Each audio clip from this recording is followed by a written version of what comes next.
Hi, guys. I'm Kenya Brown, and this is Black Health 365. And November is National Diabetes Month, a time to shine a light on a condition that affects millions of people every day. Type 2 diabetes, the most common form, happens when the body doesn't use insulin properly. It's a serious chronic condition that can lead to long term health problems if not managed. Type 2 diabetes is increasing among adults and children, especially in the Black community. Due to a mix of genetic, environmental, and social factors, that's why early detection, education, and lifestyle support are so important. Joining us today to discuss this is Dr. Erika Lundgrin, an adult pediatric and an adult and pediatric endocrinologist at University Hospital's Diabetes and Metabolic Care Center. She'll talk about diabetes care for children and adults and the programs University Hospitals offers to support the Black community, including screenings, education, and family resources to help prevent and manage diabetes. How are you, Dr. Lundgren?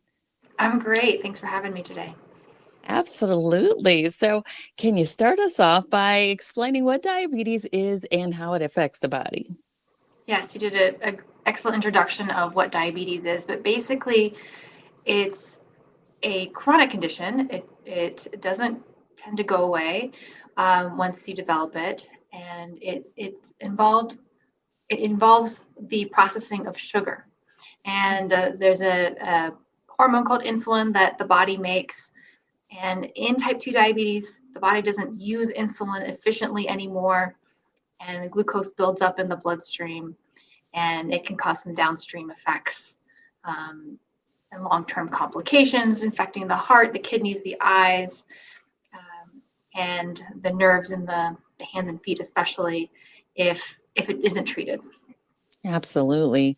And we see so much of it in Black communities. I'm so happy that we're finding out a little bit more today. Now, why are Black children and adults disproportionately affected by type 2 diabetes compared to other groups? There's thought to be multiple factors, not just one. Part of it is genetics. There is a higher predisposition to what's called insulin resistance, that body's inability to use insulin efficiently in certain populations, as including the Black community. But there's also some environmental and socioeconomic factors that can impact um, the So, ability to use it. Mhm. absolutely. So let's talk about those other factors, the environmental factors and lifestyle factors that contribute to this. So, two big ones are diet and physical activity. So, uh, if we don't have access to affordable, nutritious, high quality food, we may have higher amounts of high processed food that tends to have more added sugar in it, or higher, more carbs that are kind of low quality carbs, I like to call them, in our diet that can predispose to diabetes, as well as physical activity. If there isn't a easy access to a safe place to exercise, to be physically active, or if we are in jobs that require us to sit all the time, then we're going to be more heavily predisposed. Absolutely. And when you think about low income families and you're trying to shop for multiple people, you might not have the luxury of just the salad or just this. You might be going for those big boxes of something that's going to feed more people. So those things are definitely a factor. Now, how about genetic or biological factors? Is there anything specific that contributes to Black people getting diabetes more often? There are a numerous genes that have been identified, meaning the components that we inherit from our family members, that mostly all links to insulin resistance, and not necessarily to a tendency towards excess weight, but also just Mm. how much insulin our bodies can produce, and how effective that insulin is. So there's probably too many to name at this point, but it does tend to run in families. It's highly hereditary. Absolutely, because you think about families and how things run through. And I think I was an adult when I figured out that it didn't have anything to do with weight. You saw slimmer people, or it didn't matter the size, that a lot of people were being affected by this. Mhm. And make sure you share this video, because I guarantee someone in your family could probably use this information, a family, a friend, something of that nature. So let's talk about strategies. What are the most effective strategies for early detection and intervention? So screening is key. A lot of times diabetes is initially asymptomatic, meaning no symptoms at all, that there's a problem with the glucose until it's been there for a long time. And then Mm, eventually there are symptoms. The classic symptoms are having to be very, very thirsty and having to pee a lot. That's yeah, when the glucose levels are so high that it ends up coming out in the urine.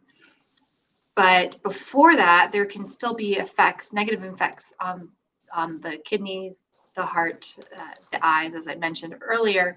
So, so getting screened with regular checkups at the office, including something called an A1C, yeah, and then of course trying to do as much as we can about educating on nutrition and what are physical activity goals, what are ways to get increased physical activity and improve the overall nutritional content of our food, even when there might be limited funds or can't, if you don't live in a safe neighborhood to go outside and exercise. What are the other options?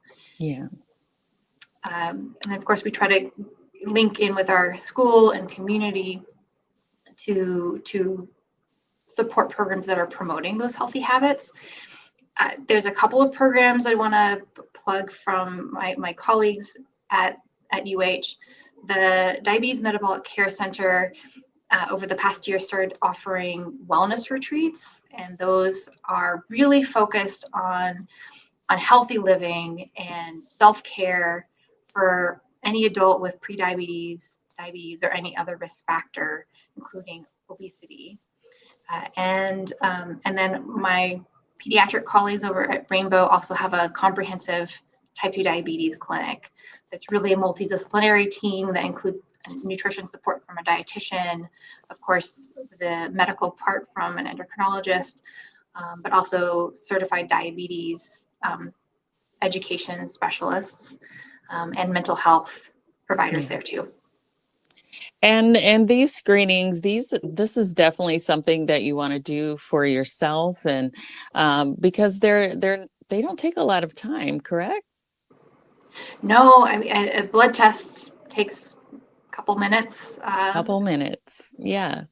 And you can be ahead of the game on at least knowing if you are being affected by this. But thank you so much. We thank Dr. Erika Lundgren for being here with us today and sharing this important information with our audience. To learn more about diabetes management and the resources available, call 216-998-2887 to speak with your care team. To learn more about our Black Health 365 program, visit wzakcleveland.com/BH365. Thank you so much, Dr. Lundgren. Thank you. It was my pleasure.